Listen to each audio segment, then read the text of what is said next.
Hello and welcome to the Grand Line Review, your source for everything One Piece. Today we have a manga review of chapter 944, Partner.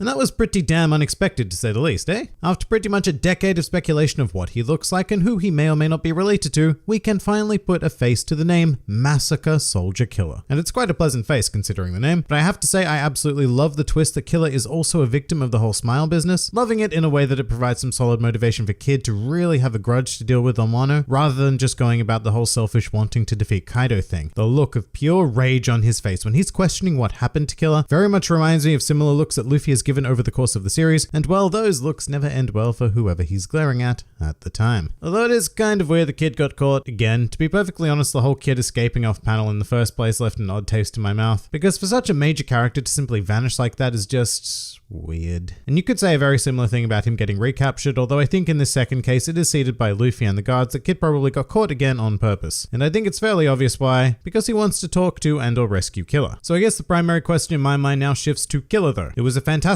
reveal that he was Kamazo, and I'm really glad that Kamazo didn't end up being just some other miscellaneous strong dude made up for the sake of Wano. At the same time, I do have to ask, why would Killer agree to do Orochi's bidding after having such a fate inflicted upon him? And the best explanation I can think of is the rather simple, do what we say and we won't kill your captain or the rest of your crew, standard bad guy stuff. Which is fine, but in the chapter where Kamazo makes his appearance, he says something along the lines of, how dare you insult the Shogun? Which in retrospect, I don't know how much sense that makes. There's just no real need to say that sort of thing in private, especially if you actually despised Orochi. But going back on the rest of the chapter where Kamazo appears now is a pretty interesting exercise. Because of course, it now makes perfect sense why he was wielding dual scythe weapons, but it also puts a whole new perspective on his interaction with Zoro. I mean, we didn't even know it at the time, but we were watching two members of the worst generation go head to head, and surely at the very least, Killer would have known this, yeah? I mean, Zoro does have an alias on Wano, but he still looks exactly like Zoro, so Killer must have been pretty damn confident about his own abilities, and fair enough, because he did get in a good hit on Zoro, which I recall was pretty widely complained about in the fanbase. And while I'm sure this revelation puts that to rest, it does give rise to a whole new brand of complaint, which is why Killer was dispatched so easily by Zoro in retrospect. I mean, it doesn't bother me so much because I'm a rabid Zoro fanboy, or so I'm told, but if you were to imagine the same sort of thing happening with two other members of the worst generation, like their captains Luffy and Kid, I mean, imagine if Kid was able to be dealt with in such a brief skirmish. There would be outrage across the globe. So it's a bit odd, but I'm thrilled that Killer is finally being expanded upon, because he's been by far the most mysterious member of the worst generation, yes, even more so than Bonnie, and I'm very much looking forward to seeing his character unfold as we move on.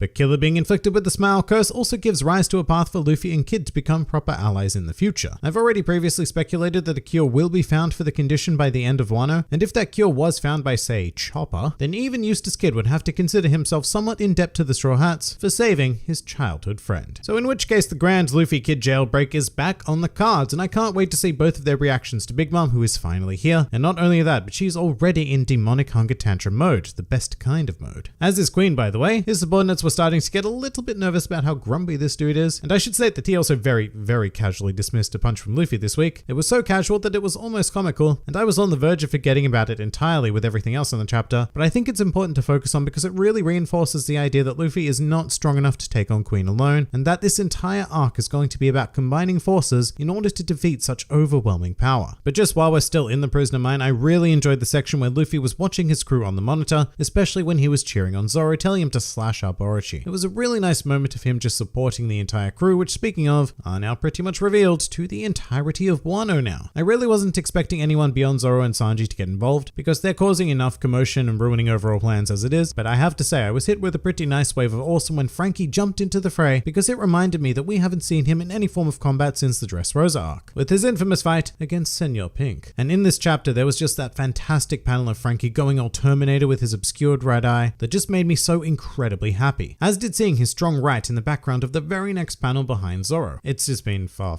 too long. And when we saw the three panels of Nami, Robin and Usopp getting involved, I was very much hoping for a short but similar focus on them doing their thing, but I guess you can't have everything. I have to say though, my favorite panel of the entire chapter was definitely the one of Sanji with a fully transformed Allosaurus Drake in the background just roaring. Beautifully drawn, and the complete lack of a background really contributes to the oh shit moment it represents, just letting the viewers isolate themselves to the figures of Sanji and Drake alone. Unfortunately, in contrast contrast, I'd have to say that I was kind of disappointed by the clash between Zoro and Kyoshiro. Artistically, it just didn't hit me. Like the panel where Zoro is firing the pound cannon, I don't know, it's difficult to explain what it is about it, but I think the big issue we have is framing, because Zoro just looks kind of awkwardly squashed into the corner in order to showcase the blast headed towards Orochi. And also his general pose didn't really land for me. It's not anywhere near as dynamic or as cool as previous pound cannons. Kyoshiro blocking the strike looked pretty cool though, especially the secondary panel right under it where we get to see his devious eye and part of his smile. But then he and Zoro go on to clash in another kind of undercooked panel for me. Neither one of them have a particularly striking pose, nor does it accurately convey the power behind either one of them. I mean, look, it's a small complaint because I still love seeing the both of them in action together. I guess I just wanted more than the cramped space of 1/3 of a page so that we could have a truly striking image. Although one question I do have in mind with all of this is where's Hawkins? He was very clearly shown to be standing right next to Drake behind both Zoro and Sanji at the end of the last chapter, and he's currently nowhere to be seen. So the lack of focus on him here makes me wonder if he's being saved for a rather big moment coming up, like maybe just calmly pulling out one of his cards to give him godlike powers and just decimating this entire battlefield. As it is, I kind of see Hawkins as the trump card of the Straw Hat Pirates in this situation, because as much as I love seeing them in action here, I don't see them coming out on top of Kyoshiro, Drake, Orochi's gun-wielding samurai, and Hawkins if he also jumps into the fray. And at the same time, we've done this a couple of times now where Hawkins encounters a Straw Hat, sort of faces off against them, and they escape. So it would be great to finally break that, perhaps with some kind of realization from Hawkins that this is the moment where he needs to switch allegiances, maybe through the prompting of some cards, because otherwise I feel like we're just going to get the same thing again with everyone escaping him once more, and I'm not keen for the continuous repetition of that trend. And the other reason why I'd be looking for him to act now is a bit more meta, because it feels like the climax of Act 2 is most certainly here. With Big Mom about to completely wreck Face at the prisoner mine, and this giant conflict happening here as well, this is the time for action one way or the other. Something fairly big would need to occur to send this act off with a bang.